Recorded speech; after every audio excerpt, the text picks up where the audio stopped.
Welcome to the second video presentation in our focus group series on participatory research. This presentation aims to acquaint you with examples of qualitative methods used by researchers practicing community-based participatory research.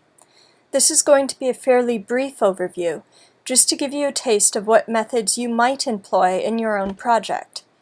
I can provide you with more detailed information on particular methods once you have had a chance to discuss the direction of your project.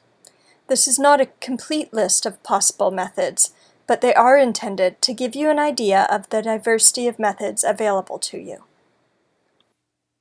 So what exactly is meant by qualitative methodology?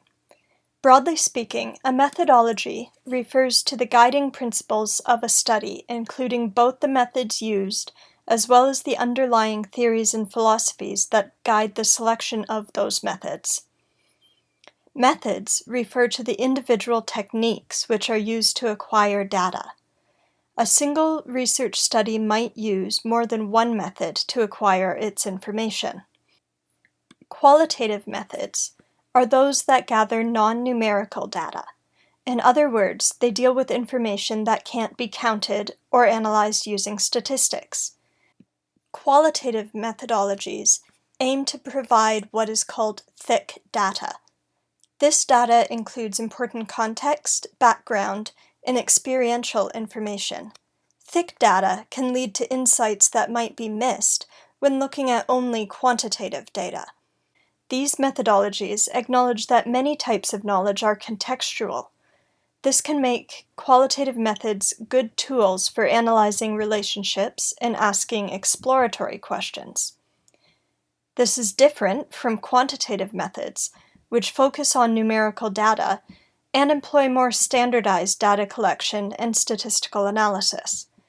Quantitative methods tend to have larger sample sizes than qualitative methods, and they tend to ask more closed-ended questions and give more control to the researcher rather than the participants. This makes quantitative methods useful for testing existing theories. They are less useful when it comes to developing new theory. An easy way to remember this is to think of qualitative methods as collecting adjectives and quantitative methods as collecting numbers. Now that we are on the same page about terminology, we can explore some specific methods that you might choose to utilize in your own study. Participant observation. Participant observation is a key method used in anthropology. Basically, this is a method in which the researcher actively participates in the daily life and activities of the social group that they are researching.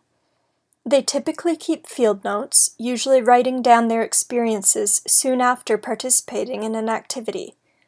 A key element of participant observation is that it takes place over an extended period of time.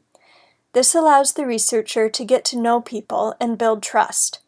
Ideally, this allows the researcher to gain insight into what it's like to be part of the social group and engaged in everyday activities. The goal of participant observation is to gain an understanding of insider perspectives. Here is an example of field notes kept during a research project. In participant observation, the researcher themselves becomes an instrument for gathering data. They write down their experiences participating in a community, and through a process of reflection and ongoing interaction with the community, they come to see themes and patterns in what they observe.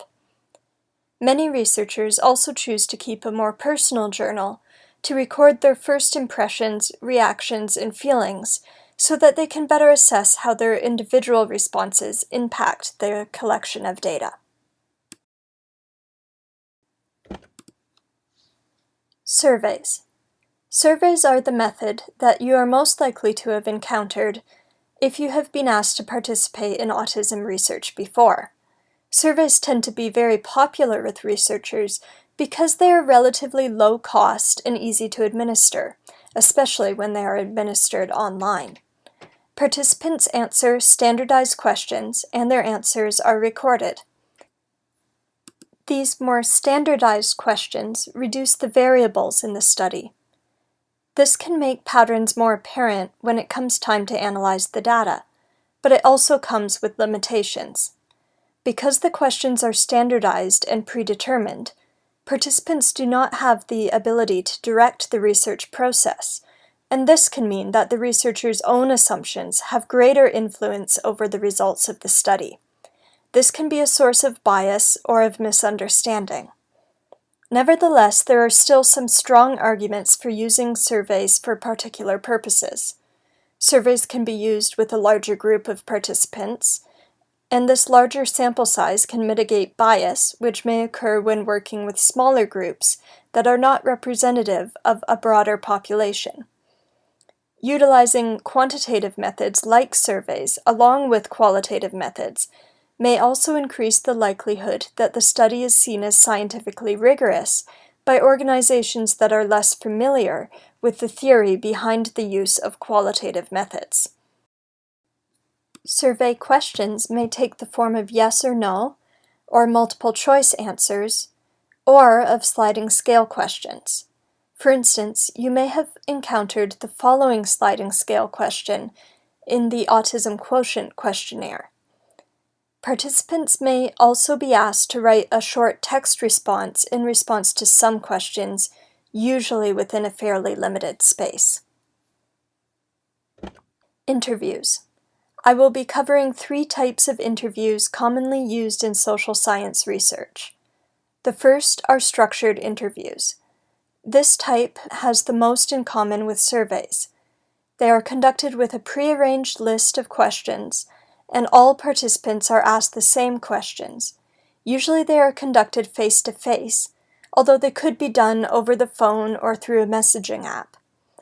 Unlike a survey, the participant is interacting directly with the interviewer.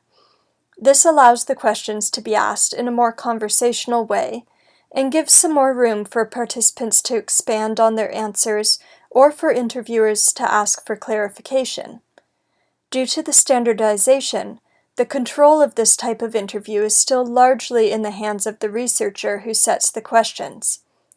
But unlike surveys, there is more opportunity for researchers to ask for clarification from participants and for participants to engage the researcher in dialogue about the questions. This can lead to more in-depth answers and greater clarity. Semi-structured interviews tend to be a more collaborative process. The researcher designs an interview schedule with various topics and potential questions. The researcher may choose to ask participants particular questions on the schedule and drop others based on the participants' previous answers. The idea is to approach the interview with a clear topic that you want to cover, but allow the discussion between the participant and the interviewer to develop in a more naturalistic manner, with the participant having more control over the direction that the interview takes. The introductory interview for this study was an example of a semi-structured interview. Oral history interviews are a subset of interview methods aimed at recording personal experiences of historical events. These can be historical events that are relevant to an entire community, or they can be a more personal autobiographical narrative. These types of interviews tend to be very participant-led. Generally speaking, the interviewer should be familiar with the historical event or time period under discussion, so that they can ask the participant informed questions and encourage them to expand on their answers. In these types of interviews, it is also important for the interviewer to be familiar with protocols and community norms around the sharing of oral history. The interviewer should have some idea of what is polite to ask participants, and they should never pressure participants to tell stories that they aren't comfortable telling, or which aren't theirs to tell. This is an important consideration in the planning stage. Consider who you will approach to give testimony on your topic, whose experiences are most relevant to the topic you are researching. Are there local or family politics you should be aware of? Are your participants' views on the subject considered reliable by other community members, or do they represent a dissenting view from that of the broader community? These questions can impact both your selection process and how you frame your interpretation of the final data. You should pay particular attention to any protocols around passing on oral tradition. If you are asking the participant to relate an oral tradition beyond what is their individual experience. For example, when interviewing an elder, you should know if it is appropriate to present them with an honorarium or a gift. These protocols may vary from community to community. If you are unsure about community protocols, it's okay to ask around prior to the interview. It's okay to not know everything, and sometimes you will make mistakes. But if you do overstep a boundary with a participant, it's important to apologize and accept the criticism gracefully. Finally, with any interview method, it is best practice to give the participants a copy of the interview, whether as a transcript or as a copy of the recording itself. Other methods aimed at collecting personal narratives are the methods of case studies, autoethnography, and narrative writing. A case study is an anecdotal example that illustrates a broader point. They are typically written by a researcher about a research subject and don't include the subject's own voice. In the method of autoethnography, the researcher and/or co-researchers write autobiographical narratives. In the process, they reflect on their anecdotal experiences and use the narratives to illustrate broader cultural trends and ideas. Unlike in case studies, the autoethnography relies on a first-person's perspective rather than an outsider perspective. Narrative writing refers to a group of methodologies that involve storytelling. The researcher and participants analyze the stories, usually produced by the participants, in order to understand how the participants create meaning from their experiences. Other arts-based methods are photo voice and photo elicitation. In photo voice, participants are given cameras in order to document their experiences through either photos or videos.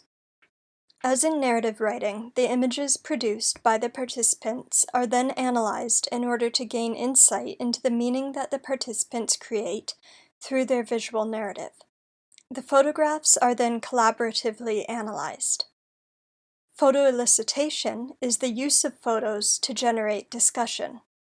The photos could be generated by the participant, as in photo voice, or provided by the researcher. For example, researchers could provide media images for the participants to analyze. It is also possible to use the two methods together, with participants producing images through photo voice and then discussing each other's projects as a group. Another common visually based method is body mapping. Typically, this involves tracing around the outline of a participant's body. Participants then fill in the outline using various creative techniques, such as drawing or collage. The goal is for participants to create a visual representation of their experience of being in their body. These methods have the benefit of being primarily visual, rather than based in language. This can be useful in projects where there may be communication barriers between research participants and the intended audience of the study. It is also believed that visual media, such as photographs or video, evoke stronger emotional responses from participants, and thus can facilitate deeper conversations than traditional interviews or focus groups. This ends our overview of methods. This is not a definitive list of potential methods. Other methods may include focus groups like this one, as well as other arts-based approaches, and may utilize technology as in the case of online ethnography. If you have a suggestion for a method of collecting data that is not included in this presentation, please bring it up in the group discussion following the video. Hopefully, this presentation has given you some ideas to start with as you discuss potential methods for your participatory research project. Thank you for listening.